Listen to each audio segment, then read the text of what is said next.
Jadi kalau saya memang ketika misalkan the Fed naikin suku bunga tapi BI belum naikin suku bunga, awalnya juga agak-agak, loh ini kenapa ya kok nggak naik-naikin suku bunga gitu. Tapi perlahan paham bahwa oh ternyata BI mungkin ingin tetap menjaga momentum pertumbuhan ekonomi supaya tidak melambat. Karena kan sebenarnya kita kan lagi di fase yang kalau kita flashback atau kita tarik 2 tahun ke belakang, kita sempat masuk ke dalam resesi tahun 2020, habis itu kan mulai bangkit lagi di 2021, ya kan. Nah, 2022 ini kan sebenarnya mau di accelerate lagi, ya kan. Nah, tapi sayangnya tadi karena inflasi, The Fed naikin suku bunga, jadi kayak ada ancaman dari luar gitu. Jadi kalau saya ngelihat nih, pemerintah saat ini Bank Indonesia tuh tetap ingin momentum pertumbuhan ekonomi tetap terjaga, tapi di sisi lain gimana caranya supaya inflasinya ini nggak liar. Nah makanya yang dinaikkan itu bukan kenaikan suku bunga yang agresif seperti The Fed, tapi yang dinaikkan adalah GWM. Jadi buat teman-teman investor, saya setuju tadi dengan yang Mbak Priska sampaikan ya. Jadi kita tidak usah terlalu pusing ya dengan hal-hal yang tidak bisa kita kontrol. Ya kita cukup pikirkan ya apa aja hal-hal yang bisa kita kontrol ya, terutama sebagai tugas kita sebagai seorang investor, yaitu ya analisa nih laporan keuangannya, analisa saham-saham mana yang tadi meminjam istilahnya Mbak Friska tadi adalah yang cukup kebal gitu ya dengan kenaikan inflasi, dengan kenaikan BBM ya, dan ya percayalah in the long run ya harga saham akan bergerak mengikuti dengan dengan fundamentalnya seperti itu. Kan hari ini keajaiban terjadi ya, all time high. Betul, yeay. Kita live pas Congratulations buat kita semua. live-nya untuk celebrating all time high-nya IHSG today. Betul, betul, betul. Iya, jadi harusnya teman-teman optimis dong. Pasar modal kita masih keren pokoknya ke depan.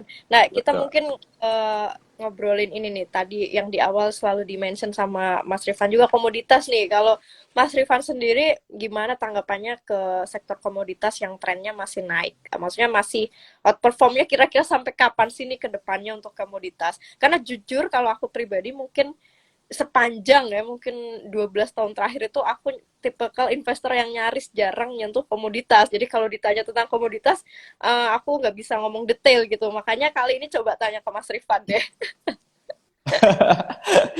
Oke, kalau komoditas memang kalau aku pribadi Mbak Friska itu memang tahun ini lagi banyak di komoditas gitu. Tapi kalau misalkan kayak batu bara gitu ya, kalau batu bara waktu itu masuknya pas 2020 pas batu bara masih di $50 ya, tapi di tahun 2022 ini udah mulai lepas. Jadi tapi kalau kita bicara komoditas kan nggak cuma batu bara ya teman-teman, ada banyak komoditas lainnya di luar batu bara ya. Contoh misalkan kayak apa aja, misalkan contoh ya kayak CPO ya. CPO sekarang harga 3.600 3.800 ya, meskipun lebih udah turun dibandingkan dengan 7.000 ringgit Malaysia bulan Juni lalu, tapi masih 2 kali lipat dibandingkan dengan harga 2019-2020 lalu. Jadi masih cukup tinggi lah harganya secara historikal. Terus kemudian kayak pulp and paper juga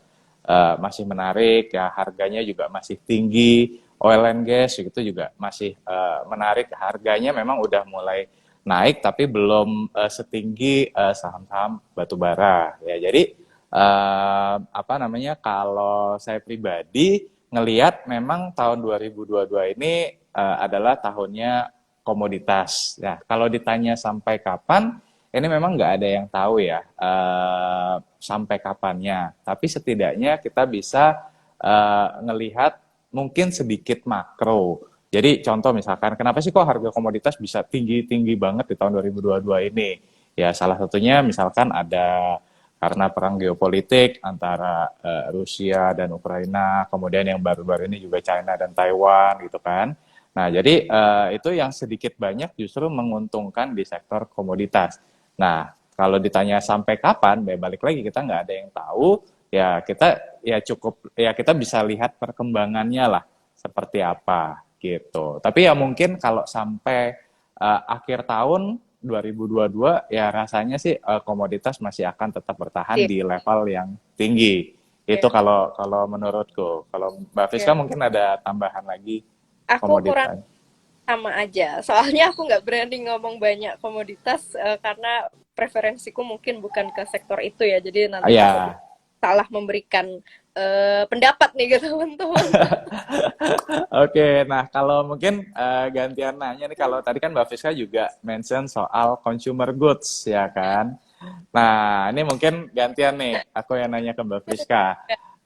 Kalau Mbak Fiska sendiri kan mungkin di kuartal 2 2022 kemarin kan beberapa emiten consumer goods kan kalau dilihat Q2-nya agak melambat ya, kayak misalkan ICBP melambat, Ya, ya UNVR dan Isido dan dan lain-lainnya. Ya mungkin karena ada faktornya dengan inflasi gitu kan. Nah, tapi kalau Mbak Friska sendiri ngelihat apakah di kuartal 3 nanti consumer goods ini masih akan tertekan atau bisa bounce back kalau menurut Mbak Friska? nah kalau ini baru salah satu sektor favorit nih, Nah, sektor yang banyak memberikan percuanan. yes. Kalau aku lihat sih, kan sebenarnya consumer good terutama yang kenaikan bahan baku memang salah satunya kan banyak juga disebabkan tadi juga ya geopolitiknya Rusia, Ukraine. Dan Q3 aku rasa masih agak cukup berat consumer buat bangkit karena Hmm, ketambahan nih inflasi tinggi dan aku rasa pasti daya beli masyarakat mungkin agak ngerem dibanding hmm, sebelumnya. Tapi aku yakin tahun depan sih harusnya consumer kalau teman-teman, nah, maksudnya masyarakat ya sudah mulai menerima kenaikan ini dan inflasi dan mereka udah mulai bangkit untuk konsumtif kembali, maksudnya daya konsumsinya mungkin udah mulai agak meningkat, pastinya kan nanti akan berdampak ke consumer. Ya seperti kemarin lah, pasca pandemi consumer naik setelah teman-teman kita-kita sendiri ya yang mulai aktif, mulai banyak lah konsumtif segala macam. Jadi ya saat ini wajar kalau misal nanti teman-teman nggak usah shock atau segala macam ya, misal menjumpai emiten-emiten favoritnya di sektor ini agak turun atau mungkin laporannya tertekan semacamnya, aku rasa itu hal yang wajar dan normal. wajar. Tinggal apakah kita mau ambil peluang itu atau enggak. Tapi jujur itu salah satu sektor favorit ya. Tinggal emitennya aja terserah masing-masing ya preferensi. Pak, tapi yang jelas itu salah satu sektor yang menurutku memang defensif yang bisa kita ini juga manfaatin juga dalam kondisi apapun, bisa kita dapat peluang di situ. Betul. Ya, mungkin apa namanya setuju dengan Mbak Friska ya. Jadi memang kalau dalam jangka pendek consumer goods mungkin masih akan tertekan karena inflasi ini teman-teman ya. Tapi coba perhatiin deh, saya ambil contoh aja. Ini bukan rekomendasi saham ya teman-teman ya, tapi ini contoh studi kasus aja. Kayak contoh misalkan Sido kemarin banyak yang nanya juga tuh Mbak Friska tentang Sido ya kan harganya turun karena kinerjanya turun segala macam. Nah, Sido itu juga memang di 2022 ini agak melambat ya. Tapi ini bukan pertama kalinya terjadi. Ya, waktu tahun 2016 kalau nggak salah kinerjanya Sido juga sempat melambat, teman-teman. Ya, tapi seiring berjalannya waktu Sido bisa kembali melakukan turnaround atau kembali menumbuhkan lah kinerjanya eh, begitu masuk ke 2017, 18, 19 dan seterusnya, ya kinerjanya semakin bertumbuh. Begitu pula dengan emiten-emiten di sektor consumer goods yang lain. Cuman memang beda karakter ya teman-teman antara komoditi yang tadi kita bahas dengan consumer goods. Nah ini memang beda karakter. Kalau mungkin ada yang tipikalnya senang komoditi ya karena kenaikannya bisa tinggi gitu ya. Tapi hati-hati juga karena kalau misalkan harga komoditinya ini kemudian jatuh, penurunannya pun atau koreksinya pun juga bisa cukup signifikan, teman-teman. Saya ambil contoh misalkan batu bara. Ya, coba teman-teman lihat lagi harga-harga waktu di tahun 2018 semester 2 ya.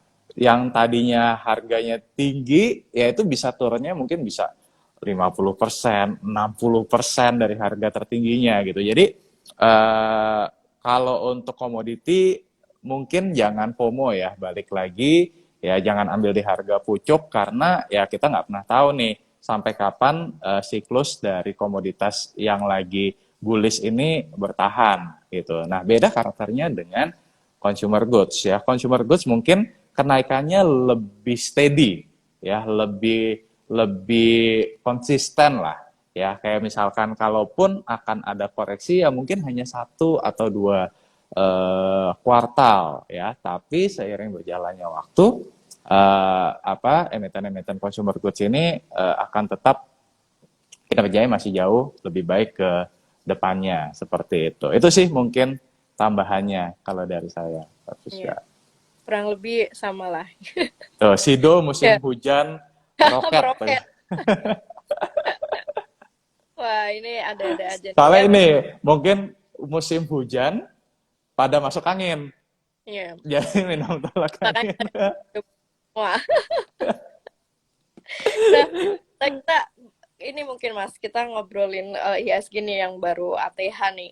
Kalau dari Mas Rifan sendiri gimana nih ngelihat IHSG di angka yang sekarang, potensi kedepannya seperti apa? Dan apakah masih ada saham-saham yang secara value itu masih under value? Karena kan Mas Rifan yang kita tahu lah pokoknya expertnya di value investing nih spesialisnya. Jadi mungkin teman-teman penasaran juga di saat IHSG seperti ini, apakah semua saham-sahamnya sudah mahal atau seperti apa? Karena pertanyaannya tuh kadang seperti pertanyaan kita mungkin belasan tahun yang lalu, mirip-mirip. IHSG yang sekarang tuh udah mahal belum sih? Sama kayak waktu dulu aku pertama kali ngeliat IHSG itu 2000 sekian. Itu pun juga aku mikir, IHSG udah mahal belum sih? Kan sempet 600, 700. Nah, teman-teman yang sekarang mungkin masuknya di era 7.000, 6.000 juga pasti menanyakan hal yang sama. IHSG sekarang udah mahal belum sih? Iya, menarik banget ya memang. Ya, Oke, jadi apa namanya? Setuju tuh sama Mbak Fiska dulu waktu 2008 kan ISG masih di 1000 sekian ya Mbak Fiska ya. Ngelihat 2000 tuh kayak udah tinggi banget. Ya bahkan ya, dulu kalau Mbak Fiska inget gak dulu ada website apa ya kalau nggak salah bei5000.com ya kalau nggak oh, salah ya. ada dulu ya. Iya kan? Jadi kayak, wah bisa nggak ya suatu saat kita mencapai 5.000 5.000? ya. Iya kan? Tapi ternyata tahun 2022 ini bukan hanya 5.000 gitu, tapi udah 7.300 ya kan? Nah, apa namanya?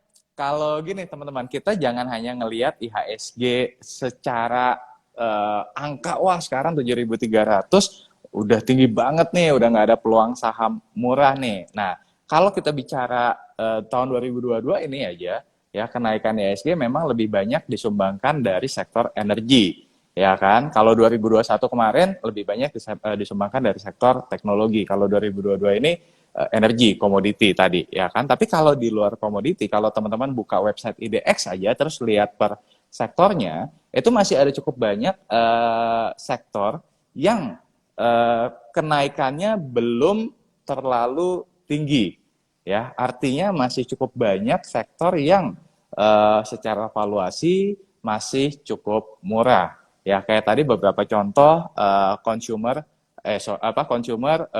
cukup masih ada beberapa peluang juga kemudian juga komoditas tadi kan juga nggak semuanya yang udah naik tinggi ya masih ada beberapa juga yang masih oke ya contoh lain misalkan kayak properti pun juga sekarang masih cukup murah ya kan konstruksi juga sekarang mulai ada pergerakan juga mulai ada perbaikan sedikit ya kan jadi kayak masih banyak lah peluang-peluang yang bisa teman-teman manfaatkan gitu loh. Nah kemudian kalau ditanya IHSG-nya sendiri, nah teman-teman jangan hanya berpatokan pada IHSG-nya tok, tapi kalau saya suka pakai perbandingan antara IHSG sama GDP atau market cap to GDP ratio.